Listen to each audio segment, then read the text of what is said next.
വിശുദ്ധ ഖുർആനിലെ സൂറത്തു തൗബയിലെ 124-ാമത്തെ ആയത്തിന്റെ വിശദീകരണം വായിച്ചാൽ മഹാന്മാരായ ഉലമാക്കന്മാർ ധാരാളം കാര്യങ്ങൾ ചേർത്ത് വെച്ചിട്ടുണ്ട്. സാധാരണഗതിയിൽ ഒരാളുടെ മനുഷ്യന്റെ ഈമാൻ എന്ന് പറയുന്നത് മേലേക്കും താഴേക്കും ഇങ്ങനെ കൂടിയും കുറഞ്ഞും കൊണ്ടിരിക്കുന്ന ഒന്നാണ്. എന്നും ഒരേ ഈമാനോടെ ഒരാൾക്ക് മുന്നോട്ട് പോകാൻ കഴിയില്ല.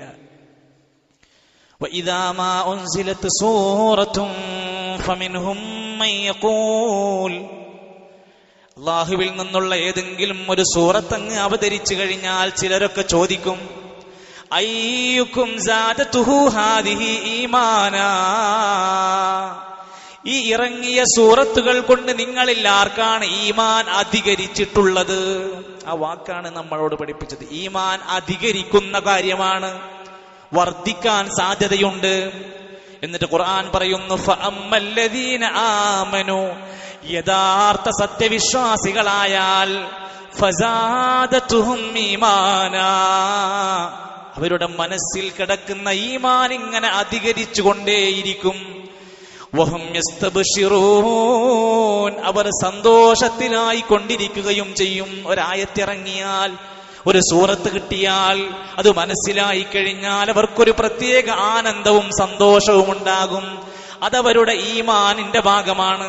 നമ്മൾ ആലോചിക്കണം, നമുക്ക് സത്യസന്ധമായി ആ ഈമാനിന്റെ കുറവും കൂടുതലും നമ്മൾ അനുഭവിച്ചിട്ടുണ്ടോ? എപ്പോഴെങ്കിലും നമുക്ക് തോന്നിയിട്ടുണ്ടോ?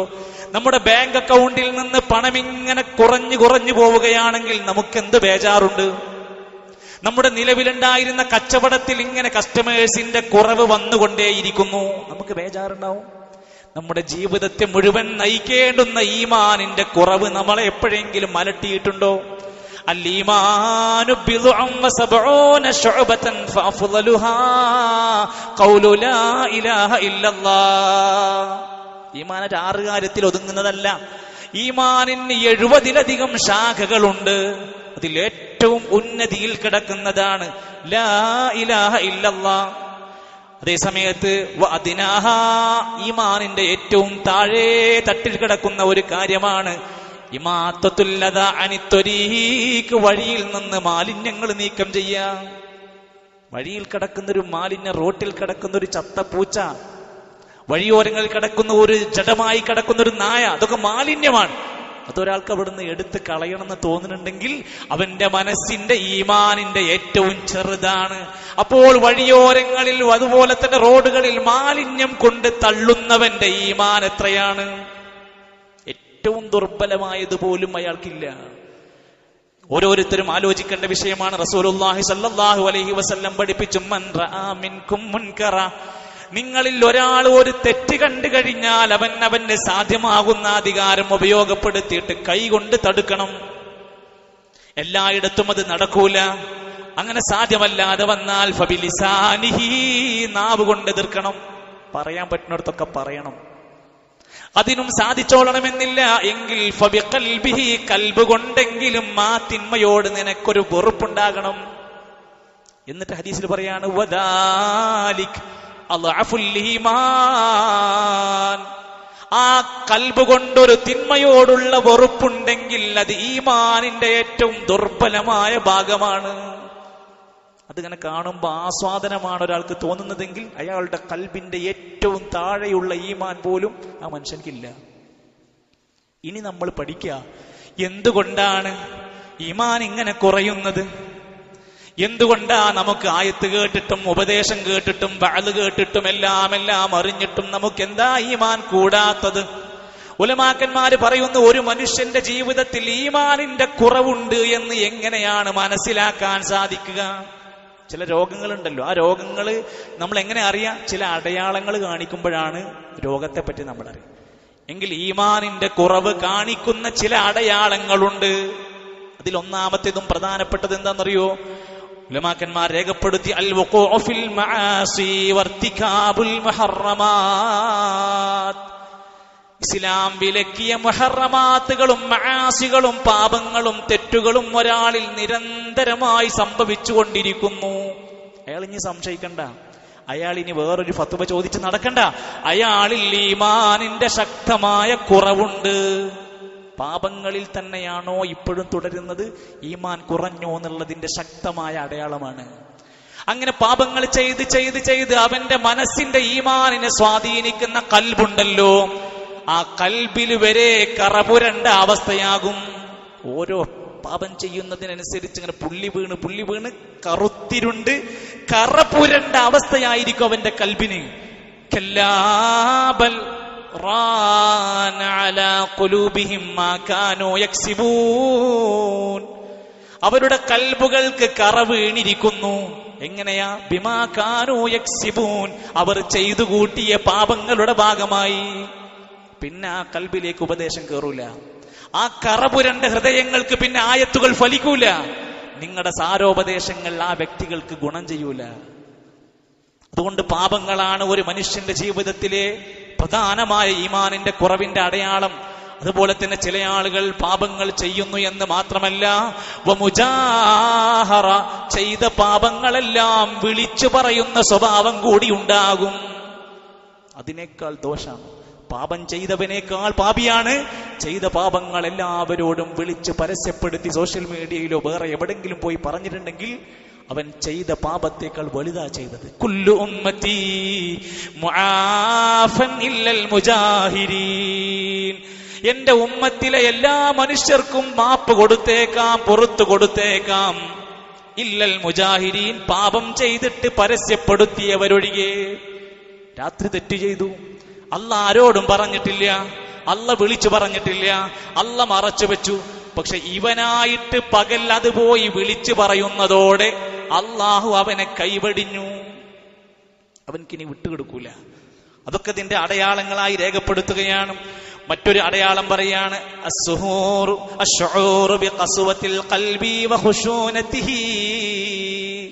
ഈമാന്റെ കുറവുണ്ടോന്ന് എങ്ങനെ അറിയാന്ന്? കൽബ് ഇങ്ങനെ പരുഷമാവുന്നു, കൽബ് കഠിനമായി പോകുന്നു, ഒരു മയം വരുന്നില്ല, അലിവ് തോന്നുന്നില്ല, ദയ തോന്നുന്നില്ല, കാരുണ്യം തോന്നുന്നില്ല. എന്താ പ്രശ്നം? ഒരു പ്രശ്നവുമില്ല. തന്റെ കൽബിനെ ബാധിച്ചിരിക്കുന്നത് ഈമാന്റെ ദുർബലതയാണ്. പണ്ഡിതന്മാര് പറയാണ്, വലാ നൂറ ഖൽബിഹി മൗഇളത്തുൽ മൗത്ത്.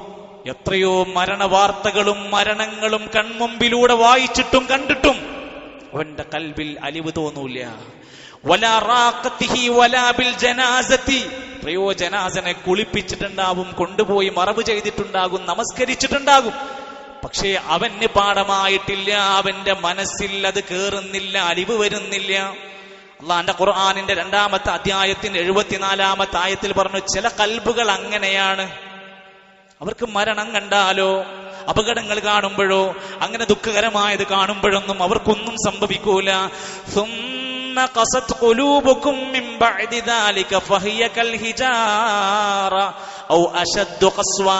ചില ഹൃദയങ്ങൾ അങ്ങ് കഠിനമായി പോയിട്ട് കാണും, പാറക്കല്ലുകൾ പോലെ കഠിനമായിരിക്കും. ഔ അശദ്ദു ഖസ്വ, പാറയേക്കാൾ കഠിനമായ കൽബായി മാറും. ഒരു ദയയും അവന്റെ മനസ്സിന് തോന്നൂല, കഠിനമായി പോകും. അവന്റെ ജീവിതത്തിൽ അത്തരത്തിലുള്ള ഒരു പെരുമാറ്റങ്ങൾ അവരിന്ന് കാണാൻ സാധിക്കൂല. മറ്റൊന്ന് പറഞ്ഞിരിക്കുന്നത്, നമ്മളൊക്കെ ആലോചിക്കണം, ഇതൊക്കെ നമുക്കുണ്ടോന്നൊന്ന് ചെക്ക് ചെയ്താൽ മതി. അത്തകാസുലു അനിത്വാഅതി വൽ ഇബാദതി വ ഇളാഅതിഹാ. ആരാധനകളിൽ എപ്പോഴും മടിയനായി മാറുന്നു. ഇബാദത്ത് നഷ്ടപ്പെട്ടാൽ യാതൊരു വിഷമവും തോന്നുന്നില്ല. ഏതൊരു നല്ല കാര്യത്തിനും അവന്റെ മനസ്സിൽ മടി പിടിക്കുകയാണ്. ഈ മടി ഈമാനിന്റെ ദുർബലതകളിൽ പെട്ടതാണ്. മുനാഫിഖീങ്ങൾ നമ്മൾ വായിച്ചിട്ടുണ്ടല്ലോ. ആരാ മുനാഫിഖീങ്ങൾ? മനസ്സുകൊണ്ട് ഈമാനിന്റെ കാപട്യം അനുഭവിക്കുന്നവരാണ്, ചെയ്യുന്നവരാണ് മുനാഫിഖീങ്ങൾ. അവരുടെ അടയാളം എന്താ? വഇദാ ഖാമൂ ഇലസ്സലാഹ്, അവര് നമസ്കരിക്കാൻ വേണ്ടി പുറപ്പെട്ട് ചെയ്താൽ ഖാമൂ കുസാല, നിസ്കരിക്കും. എങ്ങനെയാ? മടിയന്മാരായിരിക്കും, മടി പിടിച്ചായിരിക്കും. യുറാഊനന്നാസ്, ജനങ്ങളെ കാണാൻ വേണ്ടിയാണ് അവൻ നമസ്കരിക്കുന്നത്. ആളുകളെ കാണിക്കലായിരിക്കും അവരുടെ മെയിൻ. ജനങ്ങളുടെ കരങ്ങൾ, ജനങ്ങളുടെ കണ്ണിൽ, ദൃഷ്ടിയിൽ അവനൊരു ഭയങ്കര ഭക്തനായ നിസ്കാരക്കാരനായിരിക്കും. വലാ യദ്കുറൂനല്ലാഹ ഇല്ലാ ഖലീലാ, വളരെ കുറച്ച് മാത്രമേ അവൻ അല്ലാഹുവിനെ ഓർക്കുകയുള്ളൂ. അങ്ങനത്തെ മനുഷ്യന്മാരൊക്കെ ഉണ്ടോ എന്ന് ചോദിക്കുക. പണ്ഡിതന്മാർ ഇന്ന് വരെ നമുക്ക് പറയാൻ പറ്റുന്ന ഉദ്ധരണികൾ എടുത്തിട്ട് പറയാണ്, ചിലരുണ്ട് അള്ളാനെ വളരെ കുറച്ചേ അവർ ഓർക്കാറുള്ളൂ. ഉദാഹരണം പറയാണ്, വലാ യദ്കുറുല്ലാഹ ബഅദ സ്വലാത്തിൽ മഫ്റൂള. ചില മനുഷ്യരുണ്ട്, അവര് ഫർള് നമസ്കാരം കഴിഞ്ഞാൽ ഒരു 2 മിനിറ്റ്, ഒരു 3 മിനിറ്റ്, അല്ലെങ്കിൽ ഏറിക്കഴിഞ്ഞാൽ 5 മിനിറ്റ് കൊണ്ട് ചെയ്യാവുന്ന എത്രയോ ദിക്റുകളുണ്ട്. ആ ദിക്ർ പോലും അവൻ ചെയ്യാൻ സന്നദ്ധനാവൂല. ഏറ്റവും ചെറിയ സമയം കൊണ്ട് ചെയ്യാൻ പറ്റുന്ന കാര്യങ്ങളുണ്ട്, അവൻ സന്നദ്ധനല്ല.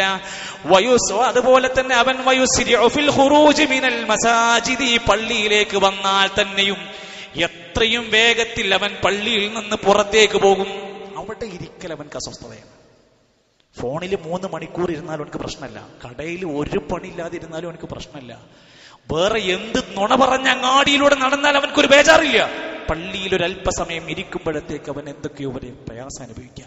അവർ പള്ളിയിൽ നിന്ന് വേഗത്തിൽ പുറത്തു കടക്കാൻ ശ്രമിക്കും. പിന്നെയോ അവരുടെ പ്രത്യേകത, വലാ യുഅതൂന സുനനി വറവാതിബി, ഫർളൊക്കെ എങ്ങനെയൊക്കെ ഒപ്പിച്ചു പോകും, സുന്നത്തുകൾ അവര് പാലിക്കാൻ അവർ സന്നദ്ധരല്ല. വഖിയാമുൽ ലൈൽ, ശ്രേഷ്ഠമായ രാത്രിയിൽ ഒന്ന് എഴുന്നേറ്റ് നിസ്കരിക്കാൻ അവരൊരുങ്ങൂല. വസുന്നത്തയ്യൽ ഫജ്രി, ഫജ്ർ നമസ്കാരത്തിന്റെ മുമ്പുള്ള 2 റക്അത്ത് സുന്നത്ത് നമസ്കാരം, അതും അവർക്കില്ല. ചെയ്യാൻ സാധ്യമാകുന്ന എത്രയോ ചെറിയ ചെറിയ കാര്യങ്ങൾക്ക് പോലും ഇവനിൽ അടിഞ്ഞുകൂടിയിട്ടുള്ള മടി, ഈമാനിന്റെ ദുർബലത കാരണം കൊണ്ട് ഇതിനൊന്നും അവനെ കൊണ്ട് കഴിയൂല. എന്നാൽ മുഅ്മിനീങ്ങളുടെ അടയാളം, ഈമാനുള്ളവന്റെ അടയാളം, കാനൂ ഖലീലം മിനൽ ലൈലി മാ യഹ്ജഊൻ വബിൽ അസ്ഹാരി ഹും യസ്തഗ്ഫിറൂൻ. രാത്രി ഉറക്കമൊഴിച്ച് നമസ്കരിക്കും, ഇബാദത്തൊക്കെ ചെയ്യും, ധാരാളമായി അല്ലാഹനെ ഓർത്ത് ഇസ്തിഗ്ഫാർ നടത്തുന്നവരാണ് മുഅ്മിനീങ്ങൾ.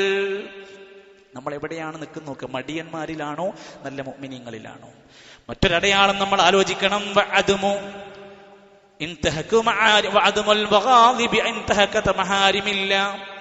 പാപങ്ങളും ഹറാമുകളും നാട്ടിലും കുടുംബത്തിലും വീടുകളിലും പരിസരങ്ങളിലും കാണുമ്പോ ഇവൻക്കൊരു കോപമോ ദേഷ്യമോ ഒന്നും വരുന്നില്ല. ഇവൻക്ക് അങ്ങനത്തെ ഒരു പ്രശ്നം, ഒരു ഇമോഷണൽ ആകുന്ന വിഷയം തന്നെ വരുന്നില്ല. ചില മനുഷ്യർ അങ്ങനെയാണ്. അവർ ഹദീസിൽ പറഞ്ഞ വാക്കിങ്ങനെയാണ്, ലാ യഅരിഫു മഅറൂഫ, നന്മയെ അവർ നന്മയായി അംഗീകരിക്കൂല. വലാ യുൻകിറു മുൻകറ, ഒരു പാപത്തെ അവർ കണ്ടാലും അവർ തടുക്കാൻ പോകൂല. നന്മയെ നന്മയായി അംഗീകരിച്ചു കൊടുക്കൂല, തിന്മ കണ്ടാലോ അതിനെ എതിർക്കാനും പോകൂല. ഇങ്ങനെയുള്ള മനുഷ്യർ ഈമാനിന്റെ ദുർബലതയുടെ ഭാഗമാണ്. മറ്റൊരു അടയാളം വശുഹുവൽ ബുഖിൽ, അങ്ങേയറ്റത്തെ ലുബ്ധനാകുന്ന ആർത്തിപ്പണ്ടാരമായി മാറും അവർ. വൽ ബുഖിൽ, ഒടുക്കത്തെ പിശുക്കനായി മാറും അവർ. ഇതെങ്ങനെയാ സ്വാഭാവികം? ഇതിന് പണമില്ലാഞ്ഞിട്ടല്ല, സൗകര്യമില്ലാഞ്ഞിട്ടല്ല, വരുമാനമില്ലാഞ്ഞിട്ടൊന്നല്ല, ഇത് മനസ്സിന്റെ ഉള്ളിൽ കൂടിയ രോഗമാണ്. അശുഹു വൽ ബുഖിൽ. ഇബ്നുൽ ഖയ്യിം ജൗസി റഹ്മത്തുള്ളാഹി അലൈഹി പറയാണ്, എന്താണ് ശുഹ് എന്ന് പറഞ്ഞാൽ? സമ്പത്തും അതുപോലെ തന്നെ ആവശ്യമുള്ള സാധനങ്ങളും നേടിയെടുക്കാനുള്ള ആർത്തിക്കാണ് ശുഹ് എന്ന് പറയാം. ബുഖ്ല് എന്ന് പറഞ്ഞാൽ തനിക്ക് കിട്ടിയ സമ്പത്തിൽ നിന്ന് ചെലവാക്കാനുള്ള പിശുക്കിനാണ് ബുഖ്ല് എന്ന് പറയാം. വമൻ യൂഖ ശുഹ നഫ്സിഹി ഫൗലായിക ഹുമുൽ മുഫ്ലിഹൂൻ. ഈ പിശുക്കിൽ നിന്ന്, ലുബ്ധതയിൽ നിന്ന്, ആർത്തിയിൽ നിന്ന് രക്ഷപ്പെട്ടാൽ അവനായിരിക്കും യഥാർത്ഥ വിജയി. എത്രയോ പ്രശ്നങ്ങൾ നമ്മുടെ മുമ്പിൽ കിടക്കുക. വീടില്ലാത്ത മനുഷ്യർ, രോഗശയ്യയിൽ കിടന്നുറങ്ങുന്നവർ, തന്റെ ശരീരം നിലനിന്ന് പോകാൻ ഒരു കിഡ്നിക്ക് മാറ്റാൻ വേണ്ടി ചികിത്സ തേടുന്നു. അങ്ങനെ കുറെ പ്രശ്നങ്ങൾ വരിക. പക്ഷെ ഇയാളുടെ മുമ്പിൽ നിന്ന് പണത്തിൽ നിന്നൊരു പണത്തിന്റെ അംശം കൊടുക്കാൻ ഇയാളുടെ മനസ്സിൽ അങ്ങേയറ്റത്തെ പിശുക്കാണ്. ഈ പിശുക്ക് എവിടുന്നാ വരുന്നത്? ഖൽബിൽ നിന്നാണ്, ഈമാനിന്റെ ദുർബലമാകുന്ന അവസ്ഥയിൽ നിന്നാണ്. കാരണം ഒരു ഹദീസിൽ നബി സല്ലല്ലാഹു അലൈഹി വസല്ലമ തങ്ങൾ പറഞ്ഞു, 2 കാര്യങ്ങൾ ഒരാളുടെ ഖൽബിൽ ഒരേ സമയത്ത് ഉണ്ടാകൂല. 2 കാര്യങ്ങൾ ഒരേ സമയത്തുണ്ടാവൂല. വലാ യജ്തമിഉ ശുഹ വൽ ഈമാനു ഫീ ഖൽബിഹി അബ്ദിൻ അബദാ. ലാ യജ്തമിഉ ശുഹ വൽ ഈമാൻ, പിശുക്കും ലുബ്ധതയും ഈമാനും ഒരേ സമയത്തുണ്ടാകൂല. ഫീ ഖൽബി അബ്ദിൻ അബദാ, ഒരു അടിമയുടെ ഖൽബിൽ ഒരിക്കലും സമ്മേളിക്കൂല. ഏതെങ്കിലും ഒന്നുണ്ടാവുള്ളൂ. ഈമാൻ ഉണ്ടെങ്കിൽ പിശുക്ക് ഉണ്ടാവില്ല, പിശുക്കുണ്ടെങ്കിൽ അയാൾക്ക് ഈമാൻ ഉണ്ടാകില്ല. പിന്നെയും കാണാം ചെറിയ ചെറിയ കാര്യങ്ങൾ, സുന്നത്തുകളോട് നന്മകളോട് പുച്ഛം തോന്നുക, ദീനിന്റെ സുന്നത്തുകൾ പാലിക്കുന്നതിനോടും അത് പറയുന്നതിനോടും അത് ചെയ്യുന്നതിനോടും നീരസം തോന്നുക. അതൊക്കെ ഈമാനിന്റെ കുറവ്. മുസ്ലിമീങ്ങളെ ബാധിക്കുന്ന പ്രധാനപ്പെട്ട വിഷയങ്ങളിൽ ഇവൻക്ക് താല്പര്യമില്ല. അതൊക്കെ ഇപ്പൊ എന്ത് എന്നെ ബാധിക്കുന്ന കാര്യമൊന്നല്ലോ, അത് ഏതോ മുസ്ലിം ഏതോ നാട്ടിൽ.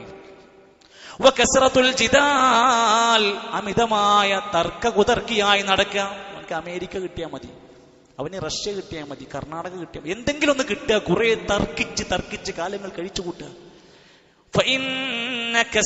ഈ ജിദാല് പോലെ തർക്കം പോലെ തന്നെ അമിതമായി ചിരിച്ച് ആഹ്ലാദിച്ച് നടക്കുന്ന ആളുകളെ പറ്റിയിട്ടും പറഞ്ഞു, നിങ്ങൾക്കതുണ്ടാകരുത്. കാരണം അത് നിന്റെ മനസ്സുകളെ മരിപ്പിക്കുന്ന കാര്യമാണ്. വെറും ചിരിപ്പിക്കലും തമാശയായിട്ട് നടക്കുക, അത് കൽബിനെ മരിപ്പിക്കുന്ന കാര്യങ്ങളാണ് എന്ന്. സഹോദരങ്ങൾ, അതുകൊണ്ട് ഇത്തരം സംഭവങ്ങൾ നമ്മുടെ ജീവിതത്തിൽ കയറി വന്നിട്ടുണ്ടോ എന്ന് നോക്കുക. ഇനി പണ്ഡിതന്മാർ പറഞ്ഞ അതിന്റെ രണ്ടാമത്തെ ഒരു ഭാഗമുണ്ട്. ഇതിന്റെ കാരണം എന്താണ്? ഈ പ്രശ്നങ്ങൾ ഉടലെടുക്കാനുണ്ടായ കാരണം എന്താണ്? ഈമാനിന്റെ ദുർബലതക്കുള്ള അസ്ബാബുകൾ എന്താണ്? അതുണ്ടെങ്കിൽ നമ്മൾ അതും കൂടി പരിശോധിക്കണം. ഈ കാരണങ്ങൾ മാറാതെ ഈ പ്രശ്നങ്ങൾക്ക് പരിഹാരം കണ്ടെത്താൻ കഴിയില്ല. അതിൽ ഉലമാക്കന്മാര് പറഞ്ഞ ഒരു പ്രധാനപ്പെട്ട കാര്യം, കുറെ കാലങ്ങളായി ഇസ്ലാമും മുസ്ലിമൊക്കെ ആയിട്ട് ഇങ്ങനെ പോകുമ്പോൾ ഇസ്ലാമിനെയും ഈമാനിനെയും അതിന്റെ ഘടകങ്ങളോടും ഒരു വില കുറഞ്ഞ സമീപനം ഉണ്ടാവുക. അല്ലാഹുവിന്റെ ഖുർആന പറഞ്ഞ്, വലാ യകൂനൂ കല്ലദീന ഊതുൽ കിതാബ്, വേദഗ്രന്ഥം ലഭിക്കപ്പെട്ടവരെ പോലെ നിങ്ങളാകരുത്. മിൻ ഖബ്ലു ഫതാല അലൈഹിമുൽ അമദ്, ഒരുപാട് കാലം അവർ ആ വേദഗ്രന്ഥത്തിന്റെ കൂടെ ജീവിച്ചു. ഫഖസത് ഖുലൂബുഹും, അങ്ങനെ അവരുടെ ഹൃദയങ്ങൾ ഖാസിതായി കഠിനമായി പോയി, ഒരു വിലയില്ലാതെയായി പോവുക. പറയുന്ന ആയത്തുകളോടും അതുപോലെ ഉപദേശങ്ങളോടും ഒക്കെ കാലങ്ങൾ കുറേയായി ഇങ്ങനെ കേൾക്കാൻ തുടങ്ങിയപ്പോൾ അവരതിനോടങ്ങനെ നീരസപ്പെട്ടു പോകുന്ന അവസ്ഥയുണ്ടാവരുത്. സൽക്കർമ്മകാരികളായ നേതൃത്വത്തിൽ നിന്ന് ഒഴിഞ്ഞു മാറി നടന്നാൽ അത് നിങ്ങളുടെ ഈമാനിനെ കളയുന്ന കാരണങ്ങളാണ്.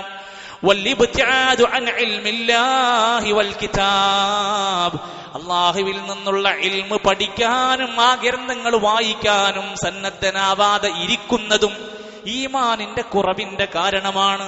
പഠിക്കണം, നമ്മൾ ധാരാളം കാര്യങ്ങൾ അറിയാനുണ്ട്, വായിക്കാനുണ്ട്. നമുക്ക് നമ്മുടെ നിത്യജീവിതത്തിൽ പഠിക്കേണ്ടുന്ന പ്രാവർത്തികമാക്കേണ്ടുന്ന എന്തെല്ലാം കാര്യങ്ങളുണ്ട്. അതിലേറ്റവും പ്രധാനമാണ് അള്ളാന്റെ കലാമ് പഠിക്കണം. റസൂലുള്ളാഹി സ്വല്ലല്ലാഹു അലൈഹി വസല്ലമയുടെ സുന്നത്ത് പഠിക്കണം. എത്ര ആളുകൾ അതിനു വേണ്ടി ശ്രമിക്കാറുണ്ട്, ഇരിക്കാറുണ്ട്, താല്പര്യം കാണിക്കാറുണ്ട്. ഇൻഷാ അല്ലാഹ് ഇനി മുതൽ നമ്മുടെ ക്ലാസ്സുകൾ വീണ്ടും ശക്തമായി തന്നെ എല്ലാവരെയും അതിലേക്ക് ക്ഷണിച്ചുകൊണ്ട് തന്നെ നാളെ മുതൽ നമ്മുടെ വിശുദ്ധ ഖുർആനിന്റെ പഠന ക്ലാസ്സുകൾ ആരംഭിക്കുകയാണ്. സൂറത്ത് ത്വാഹ എല്ലാ ശനിയാഴ്ചകളിലും രാവിലെയാണ് പുരുഷന്മാർക്ക് ക്ലാസ് നടക്കുന്നത്, സുബഹിക്ക് ശേഷം. സ്ത്രീകൾക്ക് വെള്ളിയാഴ്ചകളിൽ അസ്ർ നമസ്കാര ശേഷം.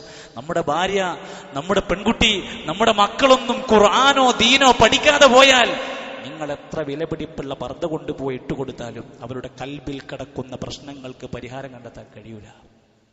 വിശുദ്ധ ഇസ്ലാമിന്റെ സന്ദേശമാണ് ഈമാൻ കുറയാനുള്ള കാരണം ദുനിയാവിൽ മുങ്ങിക്കുളിക്കുക. വെറും ദുനിയാവ്. രാവിലെ എഴുന്നേറ്റാ ചിന്തിക്കുന്നത് എന്തൊക്കെയോ ഉണ്ടാക്കണമെന്നാണ്. രാത്രി കിടന്നുറങ്ങുമ്പോഴും അവന്റെ മനസ്സിൽ ദുനിയാവിനോടുള്ള ആർത്തിയാണ്. ഈ മനുഷ്യന്റെ കൽബിൽ എങ്ങനെയാ ഈമാൻ പൊട്ടിപ്പുറപ്പെടുക? ഒരു ഹദീസിൽ പറയാ, ദീനാറിന്റെ അടിമ, ദിർഹമിന്റെ അടിമ അവൻ നശിക്കട്ടെ. വെറും ദീനാറും ദിർഹം, അന്ന് അവരുടെ നാട്ടിൽ അതാണ്. ദീനാറിന്റെയും ദിർഹമിന്റെയും അടിമ നശിക്കട്ടെ. എന്തേ കാരണം? അവന്റെ ഒരു അടയാളം, അവൻക്ക് ഇങ്ങനെ കൊടുത്തോണ്ടിരിക്കുകയാണെങ്കിൽ ഭയങ്കര സന്തോഷായി. അവന് പണവും ദിർഹമും ദീനാറും കിട്ടാതെയായാൽ ഭയങ്കര ദേഷ്യം. പിന്നെ പള്ളിക്കില്ല, കമ്മിറ്റിക്കാരോട് ദേഷ്യം, മറ്റവനോട് വെറുപ്പ്, എല്ലാരോടും വെറുപ്പ്. അവൻ അബ്ദു ദീനാരി വദ്ദിർഹമാണ്. പണത്തിന്റെ ആളുകളായി, അടിമകളായി നിങ്ങൾ മാറരുത്, നിങ്ങളെ ബാധിക്കും. വതൂലൽ അമൽ, അമിതമായ ആർത്തി ഉണ്ടാകുന്ന അവസ്ഥ. ജീവിതത്തോട് ഒരുപാട് കാലം ഇവിടെ സുഖിച്ച് രസിച്ച് കിടന്നങ്ങനെ പോണം എന്ന ഒരു ആർത്തിയുടെ ചിന്തയുണ്ടെങ്കിൽ അതും നാശമാണ്. തീറ്റയിലുള്ള അതിരുവിടൽ, വന്നൗമി ഉറക്കത്തിലുള്ള അതിരുവിടൽ, വെറും ഉറക്കം, വെറും തീറ്റ, വസ്സഹരി ഉറക്കമൊഴിക്കൽ, ഫുൾ ടൈം ഉറക്കമൊഴിച്ച് വെറുതെ ഉറക്കമൊഴിച്ച് അങ്ങനെ സമയം കളഞ്ഞ് വിനോദത്തിലായിരിക്കുന്നത്, വൽ കലാം അനാവശ്യമായ സംസാരങ്ങളുമായി നടക്കുന്ന ആളുകൾ, ഇതൊക്കെ ഉണ്ടാക്കുന്നത് അയാളുടെ ഈമാനിനെ ചോർത്തിക്കളയുന്ന കാര്യങ്ങളാണ്. ഈ കാരണങ്ങൾക്കുള്ള പരിഹാരങ്ങൾ നമ്മൾ കണ്ടെത്തിയില്ലെങ്കിൽ നമ്മുടെ ജീവിതത്തെ മുഴുവൻ നശിപ്പിക്കുന്ന രൂപത്തിൽ വേറെ പലതും ദുഷിച്ച ചിന്താഗതികൾ കയറി വന്നുകൊണ്ട് നമ്മളിൽ ഉണ്ടാകേണ്ടുന്ന നന്മകളെ നമ്മിൽ നിന്ന് തട്ടി അകറ്റപ്പെടും. അവസാനം ഈമാനോടുകൂടെ ഒന്ന് മരിക്കുക എന്ന നമ്മുടെ വലിയ ആഗ്രഹങ്ങൾ പോലും ഇല്ലാതെയായി വിലപിച്ചുകൊണ്ട് ലോകത്തുനിന്ന് വിട പറയേണ്ടുന്ന രംഗത്തെ ഭയപ്പെട്ടുകൊണ്ട് നമ്മൾ ജീവിക്കുക. അള്ളാഹു നമുക്ക് ഈമാൻ ശക്തമായി അധികരിപ്പിച്ച് നൽകുമാറാകട്ടെ.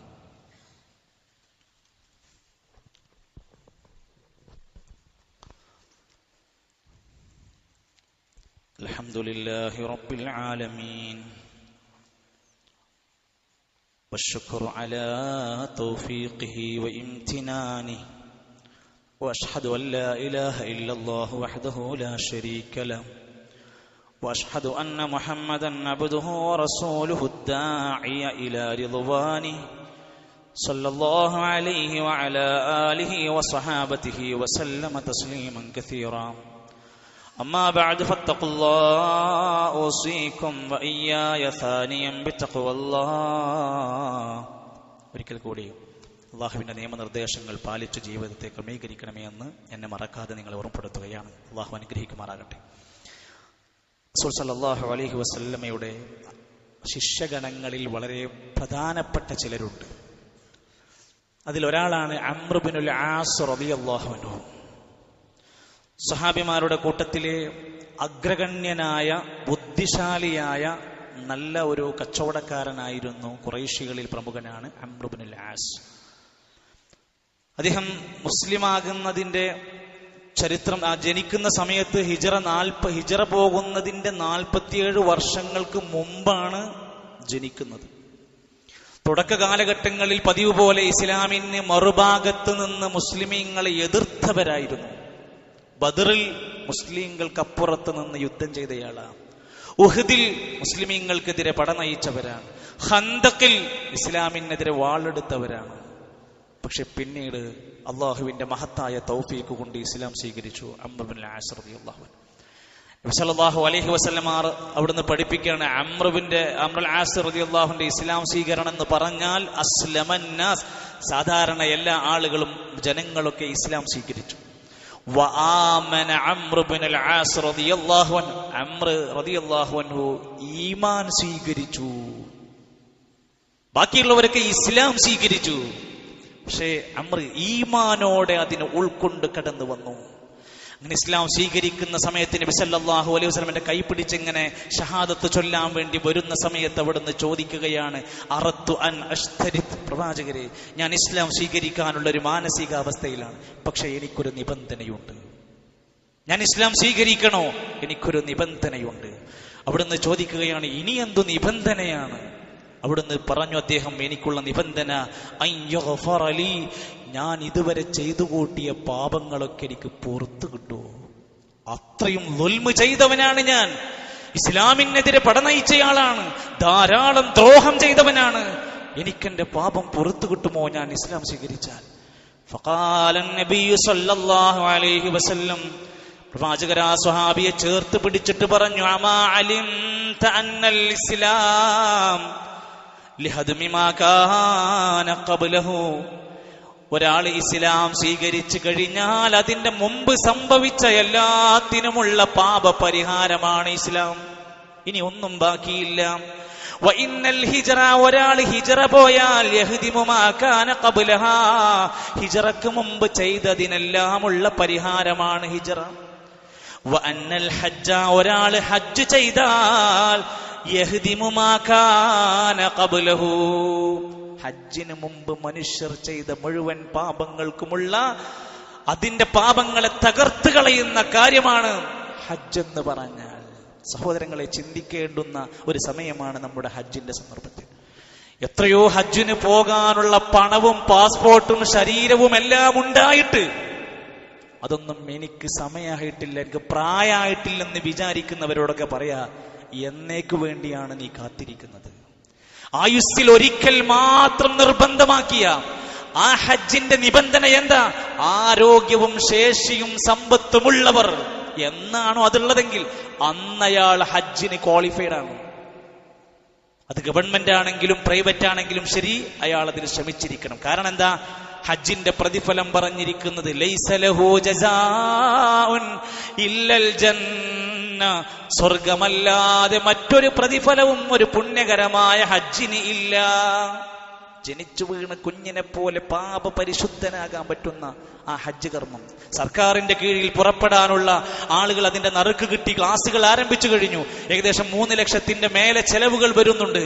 പ്രൈവറ്റ് മേഖലയിൽ പോകുന്നവരാണെങ്കിൽ ചുരുങ്ങിയത് 5.5 ലക്ഷം മുതൽ 6 ലക്ഷം വരെ ആ മേഖലകളിൽ ആവശ്യമായി വരുന്നുണ്ട്. ഇത്രയും വലിയ സംഖ്യ ചെലവഴിച്ചു പോയി വന്നിട്ട് തന്റെ ഹജ്ജ് ശരിയാവാതെ, അതിന്റെ ഷർത്തുകൾ പാലിക്കാതെ, നേരാവണ്ണം അത് ചിന്തിക്കാതെ പോയാൽ തന്റെ പണവും സമ്പത്തും വെറുതെ പോകുക. അതുകൊണ്ട് ആ ഹദീസ് ഗ്രന്ഥങ്ങൾ ആദ്യത്തെ പാഠം കൊടുത്തത് അൽ ഇൽം ഖബ്ലൽ അമൽ, നീ പ്രവർത്തിക്കുന്നതിന്റെ മുമ്പ് അറിവുള്ളവനാകണം. വീട് വെക്കാൻ പോവാണോ? വീടുമായി നിർബന്ധമായി ബന്ധപ്പെട്ട പഠിക്കേണ്ടുന്ന, അറിയേണ്ട അദബുകൾ, അതിന്റെ നിർമ്മാണത്തിലും വിശ്വാസകാര്യങ്ങളിലും വരേണ്ടുന്ന ശ്രദ്ധിക്കേണ്ട കാര്യങ്ങൾ നീ ആദ്യം പഠിക്കണം. നീ ഒരു പുതിയ കച്ചവടം തുടങ്ങാൻ പോവാണോ? ഉദ്ഘാടനം കഴിഞ്ഞിട്ടല്ല ഫത്വ ചോദിക്കാൻ പോകേണ്ടത്, തുടങ്ങണതിന്റെ മുമ്പ് ഇത് ഹലാലാണോ, ഇത് ഇസ്ലാമികമായി മുന്നോട്ട് കൊണ്ടുപോകാൻ പറ്റിയതാണോ, ഈ രീതിയോട് ഇസ്ലാമിക രംഗത്ത് എന്ത് സമീപനം നിന്ന് നന്നായി പഠിച്ചിട്ട് വേണം നീ കച്ചവടത്തിലേക്ക് ഇറങ്ങാൻ. ഹജ്ജിന് പോവാണോ? ഹജ്ജിനെ കുറിച്ച് പഠിച്ചിട്ട് വേണം നീ അമല് ചെയ്യാൻ.